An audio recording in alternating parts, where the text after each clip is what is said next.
Good evening, this is Mabel Leaf, and tonight on the NewsHour, tragedy struck when a snowmobiler and a moose had a head-on collision. Fans riot at a Canucks game when the Zamboni breaks down, and record-high snowfall all across the country is supposed to last until August. Goodbye, summer. And now, our top story of the evening, do salmon have an internal GPS?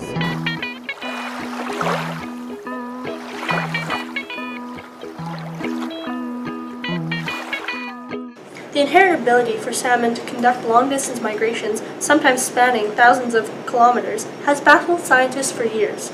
How do spawning salmon return to the river system they hatched from? Well-known ichthyologist Dr. Simone Spawning has dedicated her life to solving this question. That's ichthyologist, thank you, Mabel.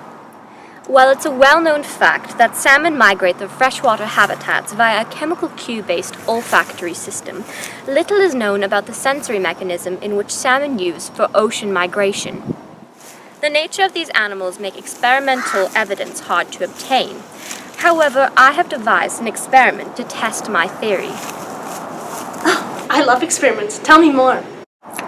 Well, first off, you should know that a main hypothesis explaining the salmon's GPS is that salmon use the magnetic fields of the Earth to help them navigate the high seas.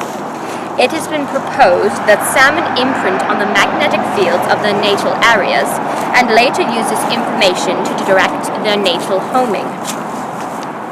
So, what brand is this GPS? They don't use a physical GPS. Magnetization measurements with a superconducting quantum inference device of various tissues of the salmon have shown the presence of magnetic material associated with the lateral lines. This magnetic material is of a size suitable for magnetoreception. So they have it at Canadian Tire? I'm gonna go buy one. You can't buy it at the store. The material is probably magnetite, which is of a biogenic origin. So how does it work? Well, with the help of this magnetic material, salmon are able to detect the inclination angles of the Earth's magnetic field.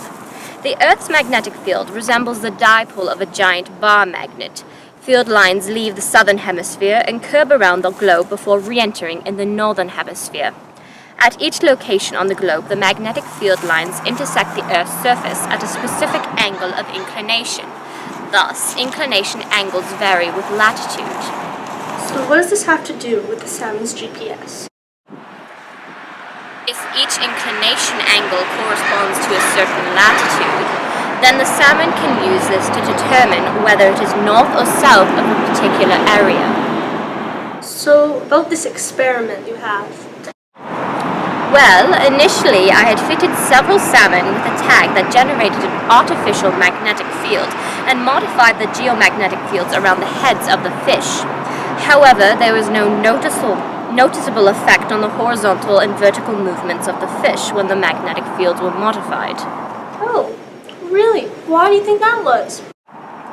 Well, because the magnetic reception lies within the lateral lines, the magnetic field generated was not enough to disrupt the salmon's movements. So, in order to solve this problem, a team of scientists and I built a giant electromagnet to alter the Earth's magnetic poles. So let's see what happens when I flip this switch.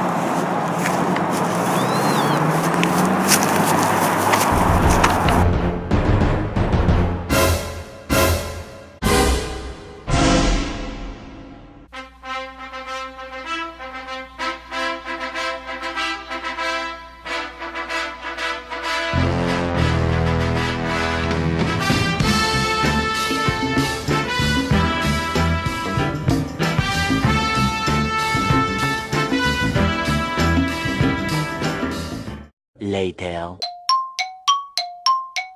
By disrupting the magnetic fields, the salmon believes it is south of where it should be, so it swam north to compensate. And now, let's see if we can make this fish swim to warmer waters. 3 weeks later. Much better.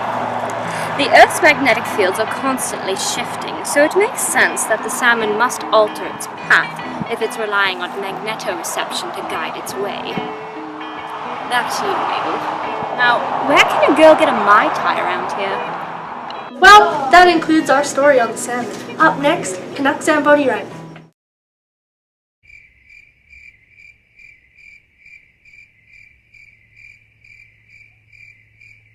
Are we done?